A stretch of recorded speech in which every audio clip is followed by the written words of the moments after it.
is elimination reaction. So under this elimination reaction we have to study only one reaction, that is preparation of alkenes.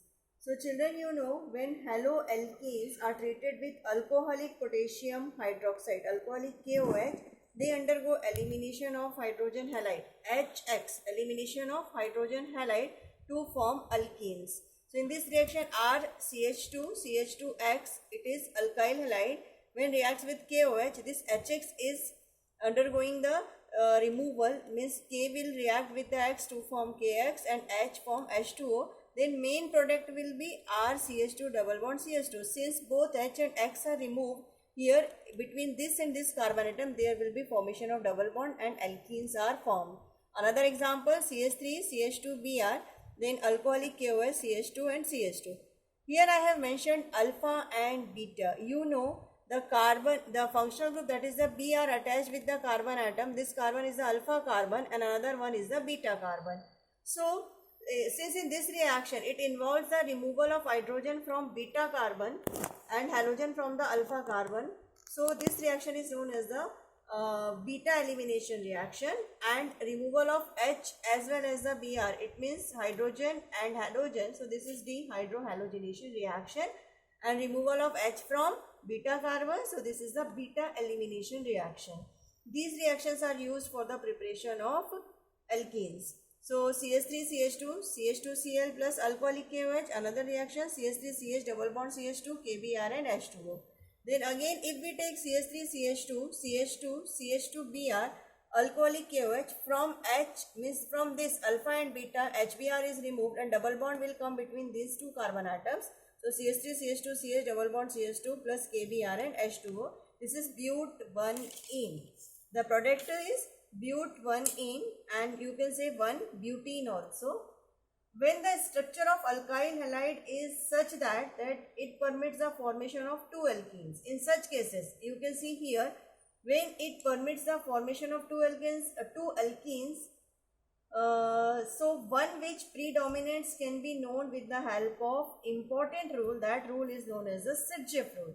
It means wherever we have the two beta hydrogen atom, you can see in this example, this is alpha and this is beta, two beta hydrogen atom, it means there is possibility of formation of two types of alkenes. In such cases we have to follow the Sirjeff rule to get the major product and minor product. What is Sirjeff rule?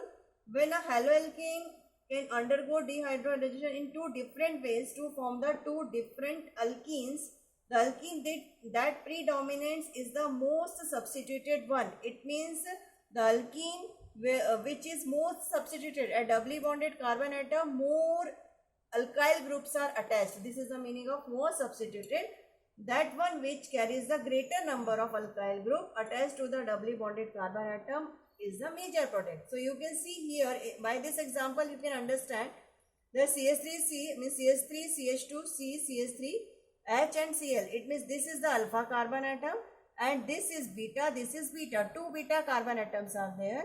When they undergo the such reaction, dehydrohalogenation by alcoholic KOH, you know it that one Cl will be removed and one beta hydrogen.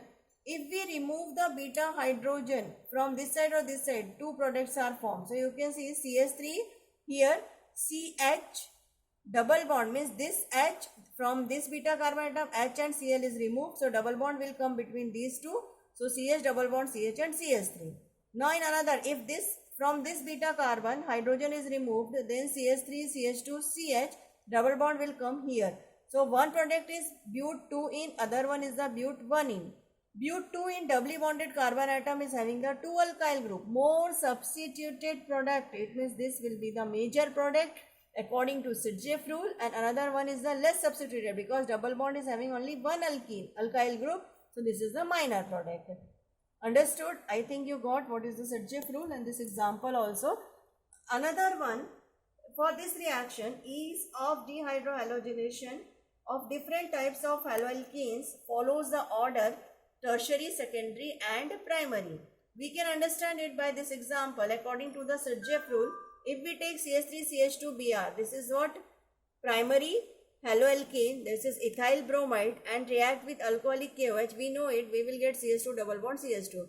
This is the unsubstituted alkene, and we can say it is least stable and least formed product. If we take the secondary alkene, secondary alkyl halide, that is CH3CHBr and CH3, 2-bromopropane. Children, I expect that you can write the name of the compounds. So 2-bromopropane reacts with alcoholic KOH, then CH3CH double bond CH2. You know it, this H and Br will be removed, dehydrohalogenation, and CH3CH double bond CH2. This is mono-substituted alkene.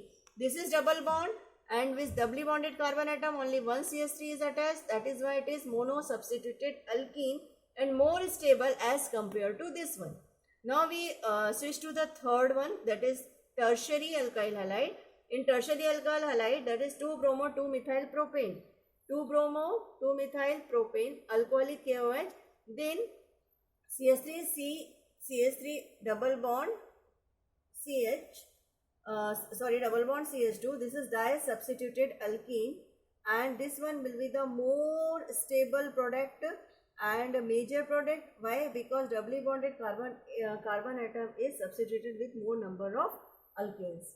So ease of dehydrohalogenation can be explained in the same way: tertiary, secondary, and primary. It means 2-bromo-2-methylpropane will undergo the substitution first, then 2-bromopropane, and then bromoethane. So ease of dehydrohalogenation for elimination reaction can be explained by this reaction according to Sirjeff rule. I think you understood. So here we have completed the second category of chemical reactions, that is elimination reactions. Now in the next class we will start the third one, that is reduction reactions and preparation of alkenes. So you have to complete all such chemical properties and send the classwork today itself. Children, when you write this classwork, today's proverb I have written in the first video, that should be mentioned in your fair copy with date. Okay, have a nice day.